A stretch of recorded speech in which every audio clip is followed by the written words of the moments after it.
Welcome on into the Wolverine.com podcast. Clayton Sayfie here with Chris Balas and Anthony Broome on Thursday, November 14th, heading into Michigan's second idle weekend of the year. 2 more football games left.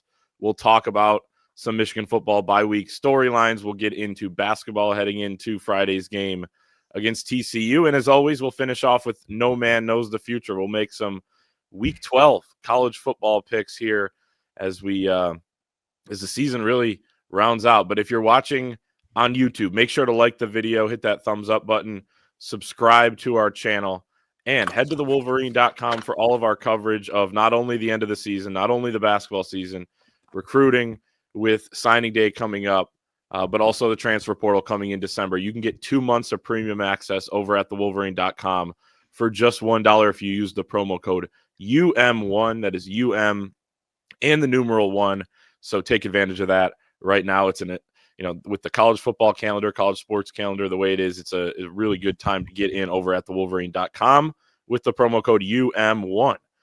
Let's get right into Michigan football, and we'll start with what we heard this week from some players. And the best thing I think that we heard this week, and it wasn't a surprise based on how these guys have operated, but Colston Loveland was talking on Tuesday night after practice, just about how, hey, I'm playing. We're playing as long as we're healthy. Even guys going to the NFL next year. He didn't necessarily say he's going to, but I think everybody knows that he is. And we do have the clip of him saying that our producer Megan is going to pull up if we can get it to work here right now. Is struggling that the guys who are NFL-bound are kind of waffling on it. What has been your mindset and the other guys who are sort of in similar shoes as you? Yeah. I mean, we're going to play. As long as we're healthy and feel good, we're going to play. I mean, Michigan's done so much for us. All of our boys, our brothers, our family, our coaches, they're all still coaching and playing, so why wouldn't we play? We got goals to reach as a team and individually as well, so as long as I'm healthy, yeah, I'm playing. Did Sharon have to come talk to you guys about it at all, individually or as a group? No, he hasn't said anything about it, yeah.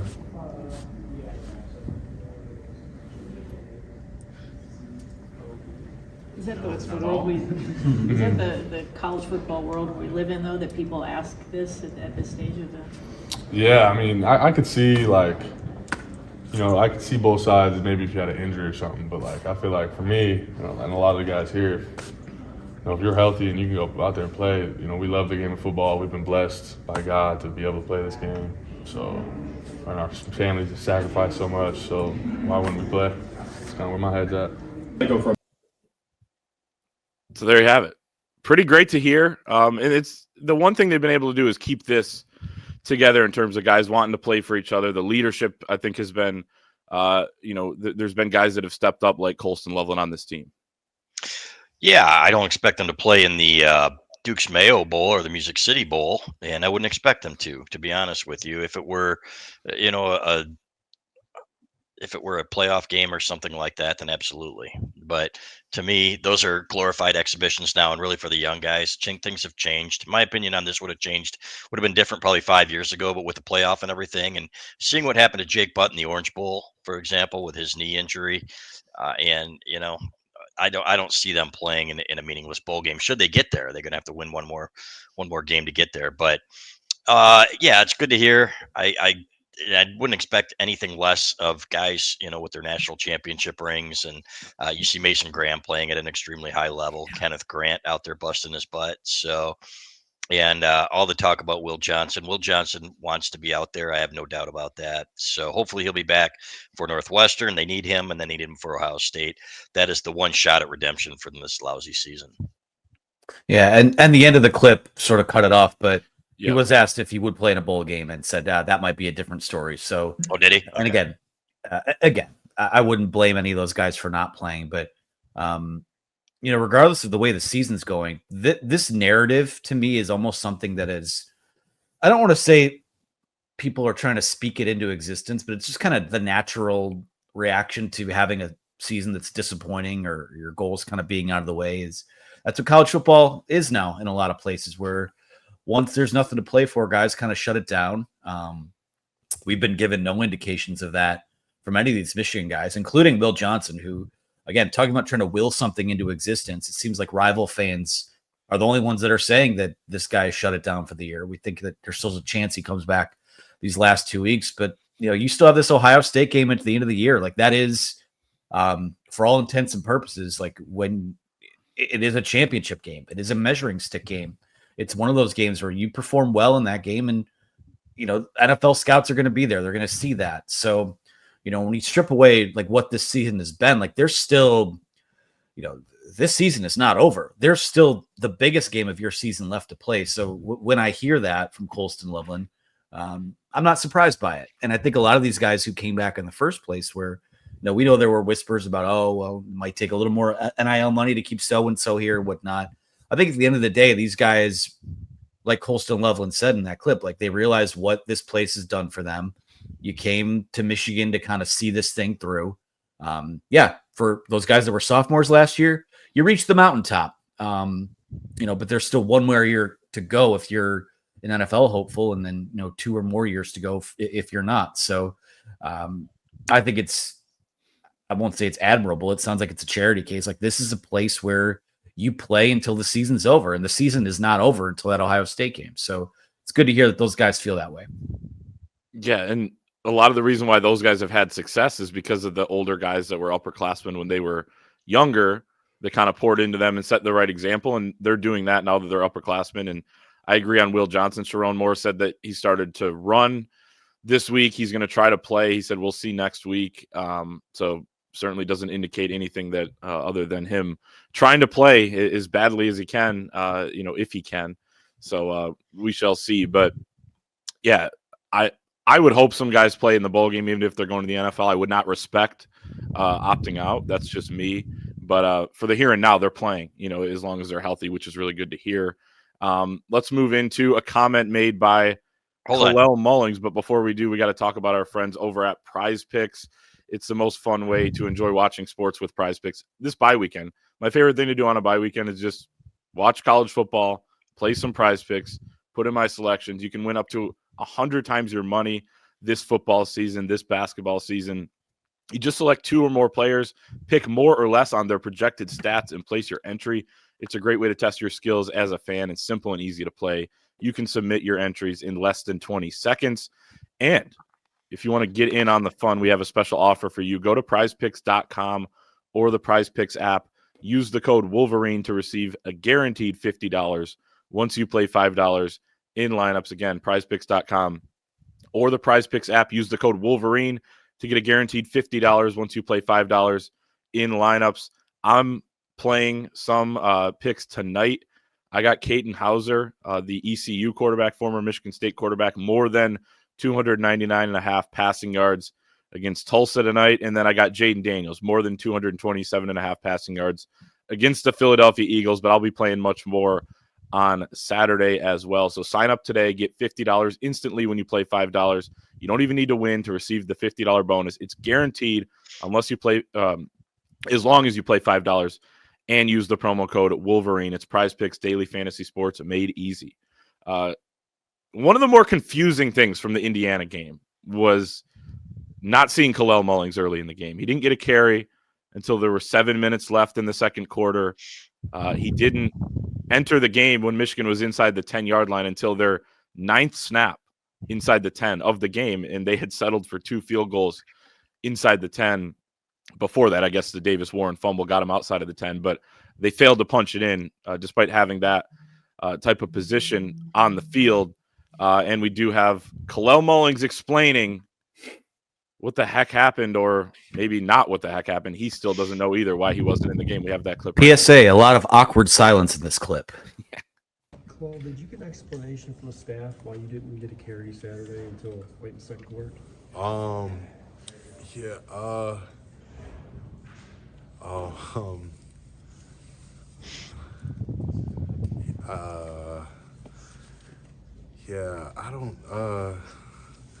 don't know how to answer that one. But you weren't injured or anything, right? Nah, I'm not. Like I said, banged up, obviously. It's a long season, hurting for sure, but not injured. There's a difference between hurt and injured.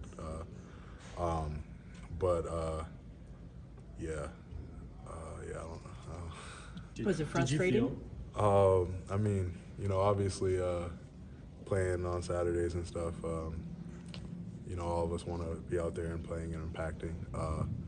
But at the same time, I was just focused on cheering on the guys and, hoping for the best and, just hoping that, we get points out every drive and we make every stop and just waiting for whenever my number got called.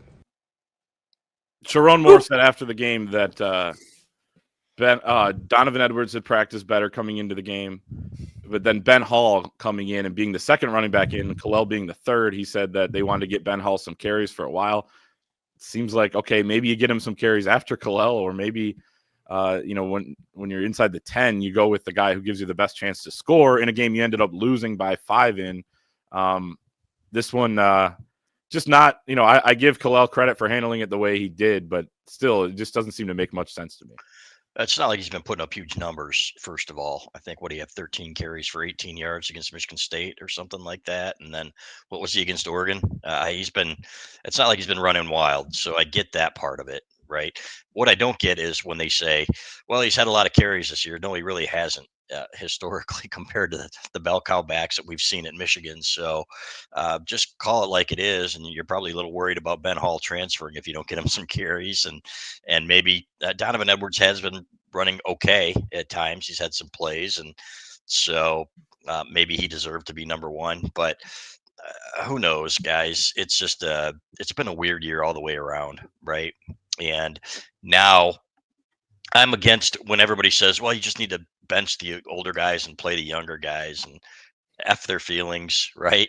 And just go out and let these young guys play snaps. These are the guys that have won championships for you, and they're still auditioning and they still want to play football. And they've earned the right to play football. Kalel Mullings carried this team early in the year, flat out carried this team. They had no business beating USC, and he's the reason they beat USC.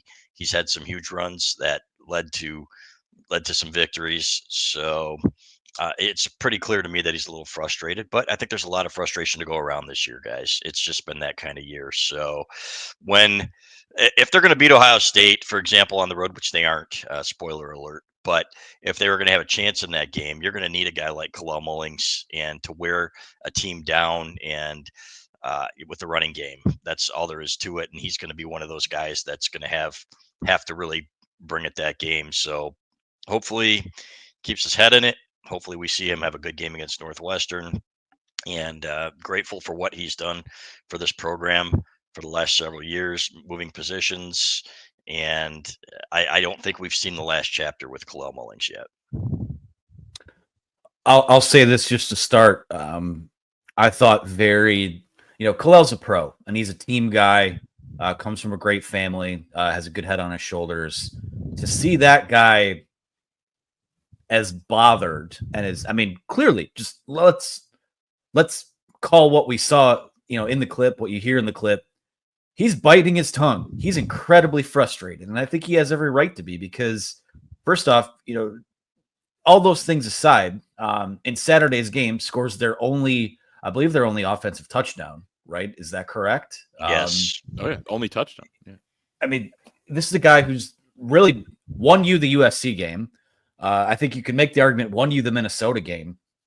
I think what I come back to is that it's sort of like this through line with all of these things we've heard that ails this team this year, is that it's a gross overreaction to things that they see in practice or not knowing exactly what you have, whether it be the quarterback situation, whether it be, the battles at center and right tackle in fall camp, whether it be special teams and saying, what the recipe is to fixing Tommy Doman, or that you're going to have your guys prepared for looks that Oregon gives you weirdly on special teams. It's, it all kind of comes back to the fact that I think that this team has been pretty mismanaged from top to bottom. And that's with position coaches. It's with the head coach. I think it's with roster construction. And no, Kalel has not played, at least I struggle to say not played well. We even asked Sharon Moore about this before last week's game. Like, he broke all these tackles early in the season, hasn't done it the last 3 or 4 games. And Sharon Moore straight up said, like, yeah, it's hard to break tackles when, you get to the second level or you don't even get to the second level. There's a guy right in your face already. And I don't know how hammering Donovan Edwards changes that. I don't know how hammering Ben Hall changes that. I'll tell you what, it doesn't change that. So, it's just been so odd. It's been, I think a lot of the decisions they make are way too reactive. And now, I mean, it's clear. I'm not speculating here. Like, you can see it in the clip. You've kind of affected the psyche of a guy who, outside of Colston Loveland, has probably been your best offensive player this year. No doubt. And just because it's a weird year doesn't mean you have to keep doing weird things that don't make sense, right? Yeah. It's and also his lack of production, like you said, Anthony, has a lot to do with the offensive line just regressing as the year goes on. Maybe it's the level of competition. I'm sure it's part of it, but they're just not run blocking at all at any sort of level that is good. And the only guy that's really been able to make anything out of some of those runs has been Kalel Mullings. Donovan Edwards has done it lately as well, but inside the 10 is the most egregious part of it to me, which is he's the guy you've gone to all year in those situations. There's a reason why he's been the guy that you've gone to in those spots, and he's delivered. He leads the team in touchdowns. He leads the team in rushing yards, and to not go to him until your 9th snap of the game inside the 10, when a lot of the things you were doing weren't working. Alex Orji coming in, kind of, they only ran, other than the one pass play that ended up being a fumble, so it was technically a rush as well. And all those plays, and Kalel Mullings only got 2 of them, and on one of those rushes, he scored a touchdown. So that was confusing. And, just another thing on a long list of things that haven't gone right this season in a game that they could have won. It's all 3 road games this year, I think they could have come out on top in, and, then you're looking at a completely different season, but they haven't been there. And that's the reality of what this team is. And that's why so many people are already looking towards next year. Of course, you want to upset Ohio State, but we'll see, if that could even happen or get to a bowl game. Probably got to beat Northwestern for that. So, but this was, I thought, a disappointing thing. Anything else on football before we move on to Michigan basketball? Let's talk some hoops. Absolutely. Let's do it.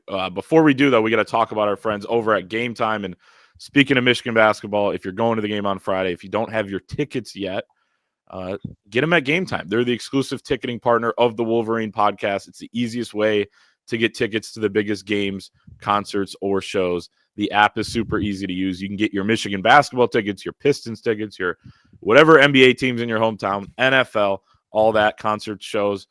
Super easy with Gametime. You can view what your seat, what the view is going to look like from your seat on the app. No surprises at all. They have the lowest price guarantee, event cancellation protection, job loss protection, and more.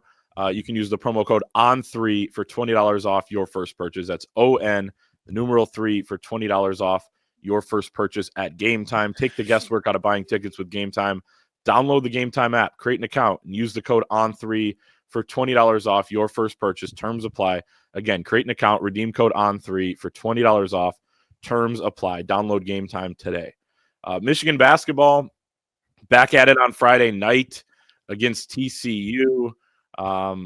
In what's a bigger game because you lost the Wake Forest game, but was still going to be a big early season game anyway. Another pretty good test for you. Frankie Collins coming back to town for the Horned Frogs.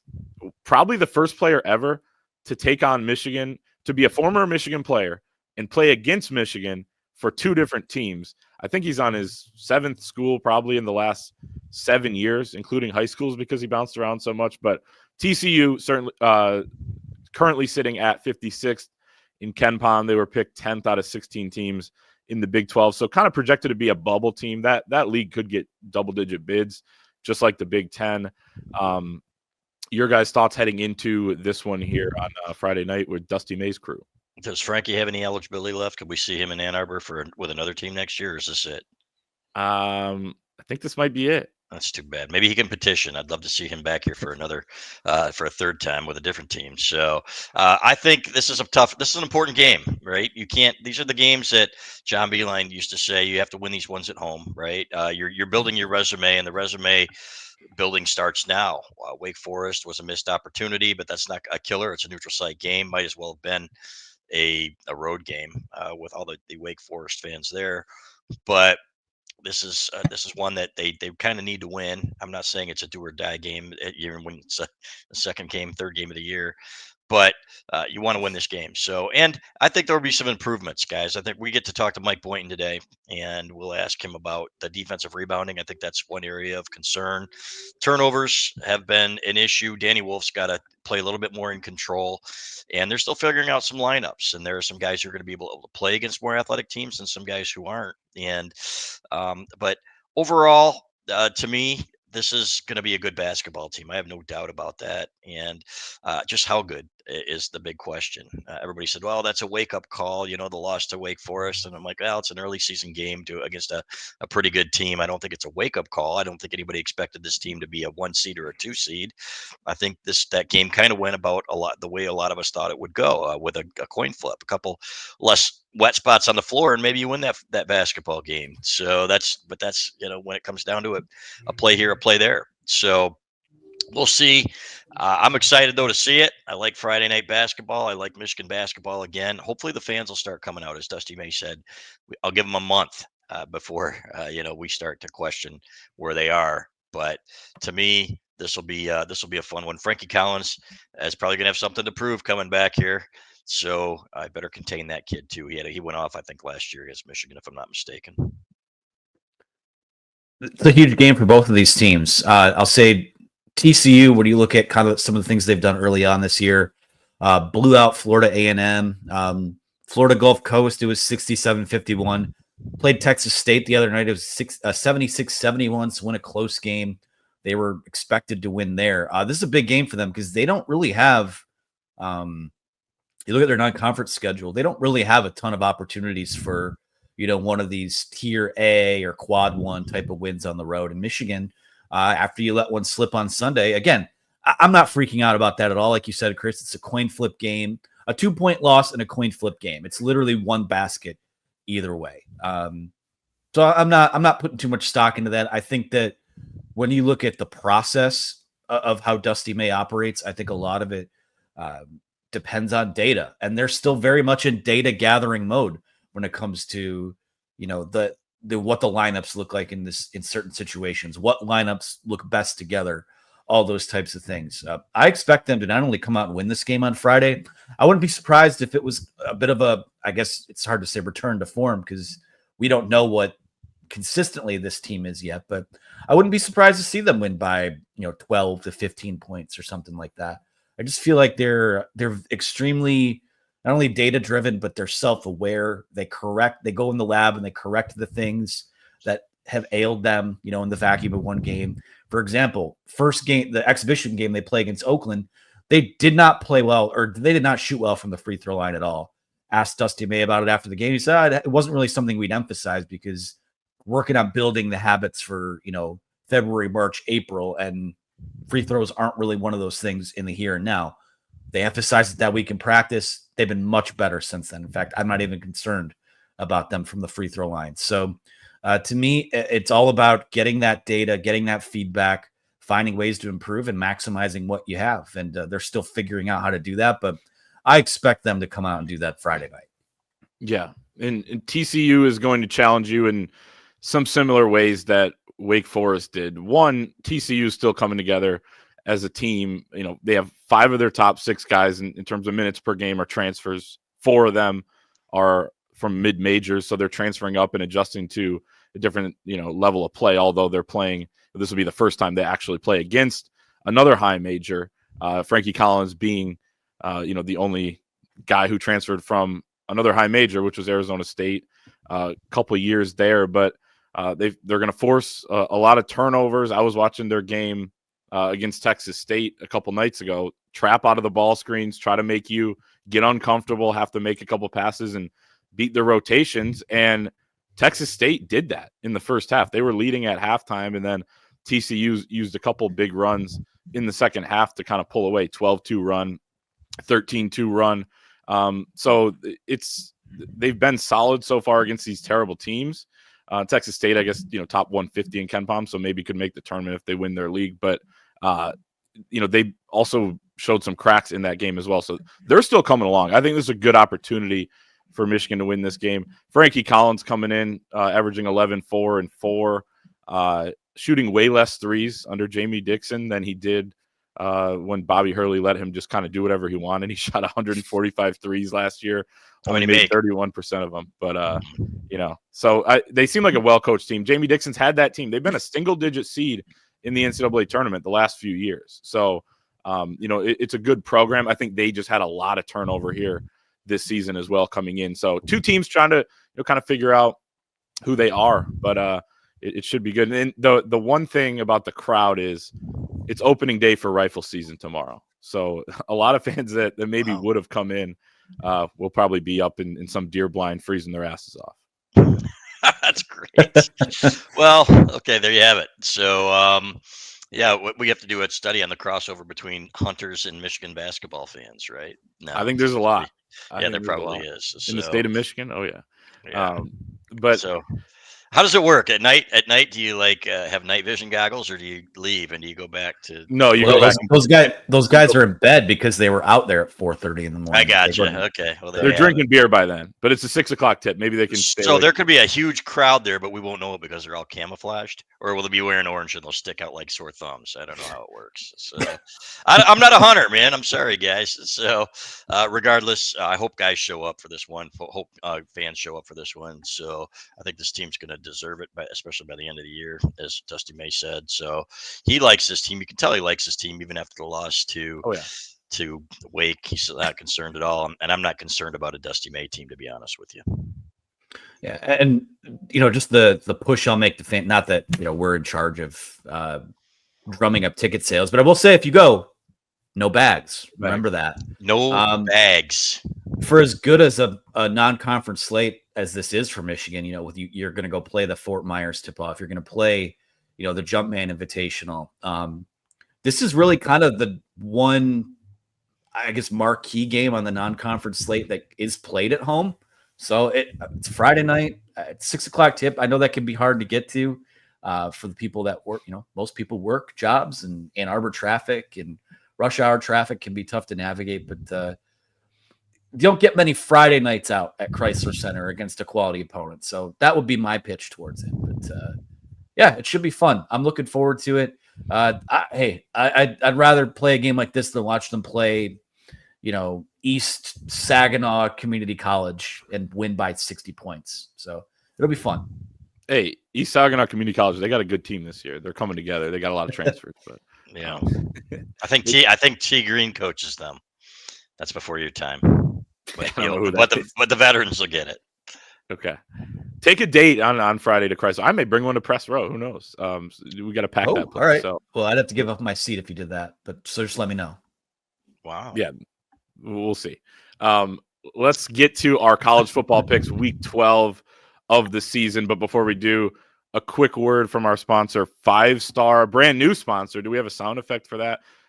Today's show is brought to you by 5-Star fans. The thrill, the heartbreak, the pride. Being a fan is a wild ride with 5-Star fans. You can finally get in on the game like never before. 5-Star fans is the place where fiercely loyal fans can directly reward their favorite players. For a limited time, 5-Star fans is giving you $5 to send to your favorite player. Visit 5starfans.com today. It's actually 5-starfans.com today. So get that hyphen in there, 5-starfans.com. And you can send $5 to your favorite player. You can send more than that to your favorite player. Finally, fans have a say right now, and keep some of these guys here that you like, I guess. And 5-Star fans, a fantastic sponsor, new sponsor of the Wolverine podcast. So we appreciate all of their support. It's a bye week. What's the game you guys are most excited for this weekend? Is it Alabama, Mercer, Rutgers, Maryland, Texas A&M, New Mexico State? What game are you most excited to watch? Newaygo Lansing Catholic on Saturday afternoon. I'm sorry. I'm a Ralph Munger fan, so I'm going to be there. And then I'm going to come back and I'm going to watch that as long as it's not raining. I'm sorry. I'm a spoiled. You're like Newman, the postal worker for Seinfeld. Doesn't work in the rain. Exactly. I don't work. I'm that guy that doesn't work in the rain anymore. I am looking forward. I think I'm looking forward to. What are the night games? I think USC plays at We got Tennessee, 4 o'clock. Georgia. Tennessee, Georgia. Yeah, Tennessee, Georgia's a good one. And then what's the night Big Ten game, guys? Wisconsin, Oregon. Wisconsin, Oregon. At Camp Randall. Yeah, I'm anxious to see how that one goes. I'd like to see Wisconsin hang with them. So I'll be watching that one with my folks on Saturday night. Looking forward to it after I see a big New Eagle win and then hit Vitale's in Grand Rapids. You're welcome to join us there, Clay, just so you know. So, Which Vitale's you going to? Comstock Park, baby. They got great pizza there. So. Yeah, I got family in Comstock Park. Say Awesome. hello for me. Well, bring them over. Maybe they'll pick up the bill. That'd be fantastic. Anthony, what are you looking at this weekend? To be honest with you, I'm looking at the slate live. I kind of like the noon slate in the ACC. You've got Clemson at Pittsburgh, a couple 7-2 teams there. Yeah, not a whole lot sticks out, to be honest. This is a pretty well placed bye week in terms of what the slate is. So definitely excited for Tennessee, Georgia. We'll see if we are able to flip that on. But yeah, I think Saturday might be it. I promised it on the post game show last week. I think Saturday might be a cider mill and chores type of day. Maybe we'll go to Home Depot. I don't know if there's going to be time. I don't know. That's right. You won't be going to Bed Bath and Beyond. No chance. No, that's tough though. That's tough. At least Chris is going to a football game. Come on. Nah, you know what? If it's not raining, that's true. Neither rain nor sleet nor it's the first one. Let's pick some games. There are some good games actually this weekend, but a lot of SEC teams are doing that. Basically, a bye type of game. Like I said, Alabama, Mercer. You have some of these games. New Mexico State's been like beating SEC teams the last couple of years in this spot, so maybe they'll beat Texas A&M. They beat Auburn last year, but we do have some solid games, and we will start with the noon game on Big Ten Network at Wrigley Field, not baseball, football at Wrigley, Ohio State at Northwestern. Ohio State 28.5 point favorite, over under 44.5. I'm going to go Ohio State, and I didn't bet them last weekend, even though I picked it on the show because I'm not a Ryan Walters fan of Purdue, and I was kicking myself all afternoon for not taking it. So I'm picking this, and I'm betting it. Walty's a terrible coach, but I like Ohio State to cover here. I think there's going to be a ton of Ohio State fans there at that game, and you know what, the novelty and everything else. I think this will be one where they aren't looking ahead to Indiana. They're going to take care of business. They're going to win that game by about 35 points. Yeah, I would agree with all that. Be cool to see the game at Wrigley Field. I think we don't have schedules official. We know opponents for next year. We don't know schedules and locations, but I think we'll be there next year at Wrigley Field based on some of the intel. So that'll be fun. Cool to see how that looks and lays out. But unfortunately, I was at an Ohio State Northwestern game about 6 years ago at Ryan Field. It's the most miserable time I've ever had in a football game, and it wasn't raining. I would have rather it rained that day. So yeah, just a little anecdote there. Yeah, no, it'll be cool if we're at Wrigley next year. I'm excited for that. Nebraska at USC is the next one. This one 4:00 on Fox. USC's a 9-point favorite. Over under 50.5. Nebraska searching for bowl eligibility. I believe USC might still be as well. Or do they have 4 wins? Whatever it is. Anthony, start us off on this one. USC a 9-point favorite. Yeah, USC making a quarterback change, I believe. Yes. So that'll be interesting. I have a feeling that Nebraska covers but loses close, which is a refrain all too familiar to Nebraska fans at this point. But kind of a sneaky, fun game, but also not typically the stakes that you would expect when these two teams meet. Actually, kind of recently, it is kind of the stakes you would expect when these That two is teams meet. So maybe 20 years ago, maybe it was a little different. Or 30, with all due respect to our producer, who guaranteed me before this one that Nebraska would cover. I think I remember her saying that. I'm not sure.